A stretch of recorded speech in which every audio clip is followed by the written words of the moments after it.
time of a sleepover is this going to be? Well- The tent, so when we set up the tent, even with Sage Isolate, that gives you 4 cats to attack the tent. Right. And so the first night we bring that home, the natives say we must assemble it in the middle of the kitchen and sleep in the kitchen, which, needless to say, this is not Lisa's favorite idea. And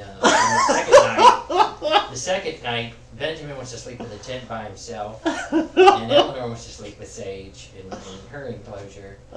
And so they're, testing it all kinds of ways. One of them's climbing up onto the top and making it sag in. And, so the beauty of it is they could zip that thing up and keep all the cats out. And I was like, they can't get to you in here. You're safe. The good news is the cats that are in there are kind of nuts. All right. There's one in particular that started out as Catty Perry. It turned out to be a boy, Right. so it's the Cat Perry. But that one's a nut. Mrs. Butterworth is kind of a nut. So I'll have to double So check. is it just the 2 of them in there now? No, Meowgie's in there. Catty Perry, Miss Butterworth, and I think somebody else.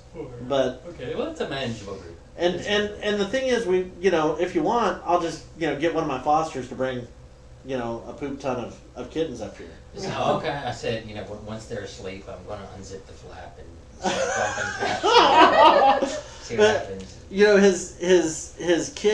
His kids went to summer camp for the first time this summer, and it was kind of a funny story because it's one of those things where if he told this story to the marketing company, they'd be like, "Of course, I'm a genius." He says that they've been sending him these DVDs for 10 years. So my daughter was born in January of 2006, and as soon as she enrolled at the Primrose along this trail, it was probably April time frame. I got a DVD in the mail from Cambodia, and I was like, wow, she's awful young. So somehow her name got on that mailing list, and every year we would get these promotional DVDs from Cambodia about, come enjoy this. I was like, wow, it's interesting a baby could, but for whatever reason, almost every day I get the mail, and for whatever reason, last fall in, I don't know what it was, October, September, somewhere in there, I asked Eleanor to get the mail for me. Maybe I had groceries or something. And she gets the mail and she sees this DVD with her name on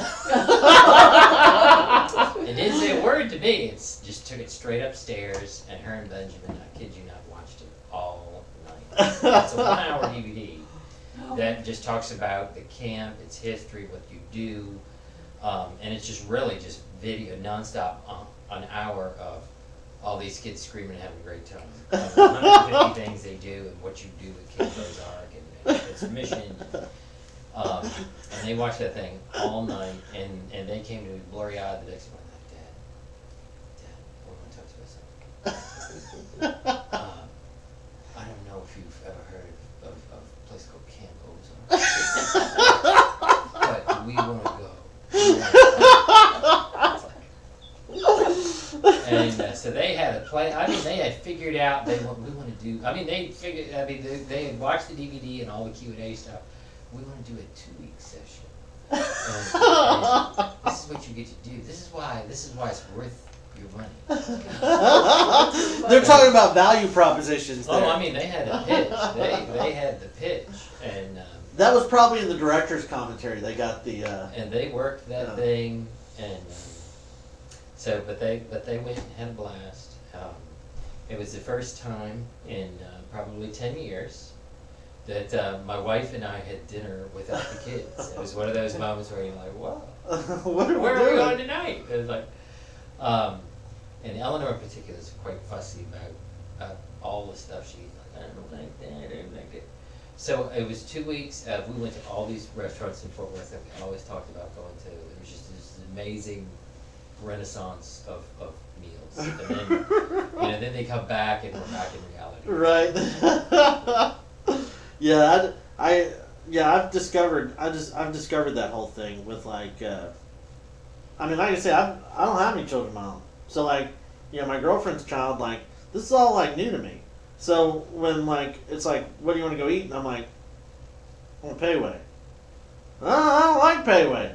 Well, you're 8, you know? When you get a job and buy dinner, then you get to decide. If you don't like Payway, then you get to, Yeah, you realize that real quick though, to minimize It's easier misery. just to go where they want to go. Find consensus. you find consensus. And find the happy medium. We say, all right, we can all tolerate this. And we used to have, I mean, we've done everything from, you know, we had rotations where each person had a night a week. They were in charge. They either were, and we made, it was like, you're responsible for making the dinner. And then we had a rotation where it was on one night of the week, person would have like the first Wednesday would be Heath, the second Wednesday would be Lisa, the third Wednesday would be Helen.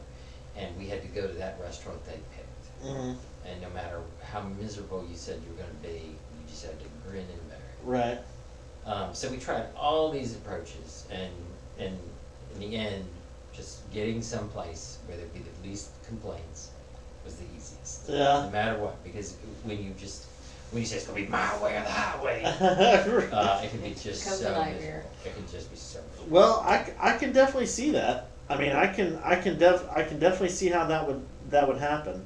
I tell you, my old man's approach to this was always because like if somebody comes in there and says my dog will only eat people food, I can't get it to eat dog food. His approach is always, well, put down dog food long enough and not people food. Dog's gonna eventually eat that dog food. That was his position with with us as kids. It was like, well, yeah, you don't want it, but Well, I've warned Eleanor. I said, just like Sage over here after her surgery, they said, we can install one of these esophageal bypasses to get her to eat if she's not eating after a couple of days. right. I can do the same with you. 'Cause you just slide that thing out, you'll heal up just fine. You'll heal up just fine. Well, I don't know. I mean, there's a lot of stuff. There's a lot of stuff for me to learn, but just like you're talking about like with the DVD from the camp, like children are pretty susceptible to marketing in general. Like, she'll see this. Well, because first of all, like we don't have cable. Everything's Chromecast. I don't know if you're familiar with Chromecast. I just cast Netflix or I cast Hulu or there's certain things I can cast from my desktop. Or what she likes is sitting there with the phone and just watching like weird YouTube stuff. Like That's